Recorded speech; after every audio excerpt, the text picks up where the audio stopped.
नमस्कार मंडळी, प्रत्येक रंगाची भाषा काही वेगळीच असते। प्रत्येक रंग काहीतरी सांगत असतो, काहीतरी सुचवत असतो। म्हणूनच तर प्रेमाचा रंग लाल तर शांतीचा रंग पांढरा असतो। असेच काही रंग आहेत जे सणासुदीच्या काळात नेहमीच हिट ठरतात। त्या रंगाचे कपडे आपण सणासुदीला घातले तर आपले व्यक्तिमत्व खुलून दिसेल, नवा उत्साह येतो। असे फेस्टिव्ह वाइब्स देणारे रंग कोणते ते आज पाहूया।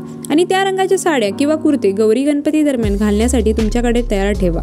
पहिला रंग आहे लाल। लाल रंग हा ऊर्जेचा प्रतीक मानला जातो। लग्न कार्य असो किंवा सणावार असो, लाल रंगाचे कपडे नेहमीच छान फेस्टिव्ह लुक देतात। दुसरा रंग आहे सोनेरी। सोनेरी रंगाच्या साड्यांची, भरजरी कुर्त्यांची मजाच वेगळी।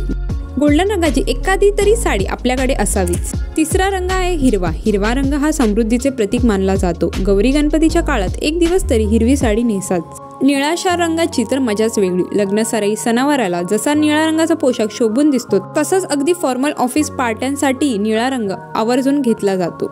गुलाबी रंगातही किती वेगवेगळ्या रंगछटा आहेत। चमकदार गुलाबी रंगाची किंवा राणी कलरची एखादी तरी साडी सणावाराला नेसण्यासाठी आपल्या वॉर्डरोबमध्ये असायलाच पाहिजे। आजचा व्हिडिओ आवडला तर लाईक आणि चॅनलला सबस्क्राईब करायला विसरू नका। चला तर मग मंडळी, भेटूया नेक्स्ट व्हिडिओमध्ये। Till then bye.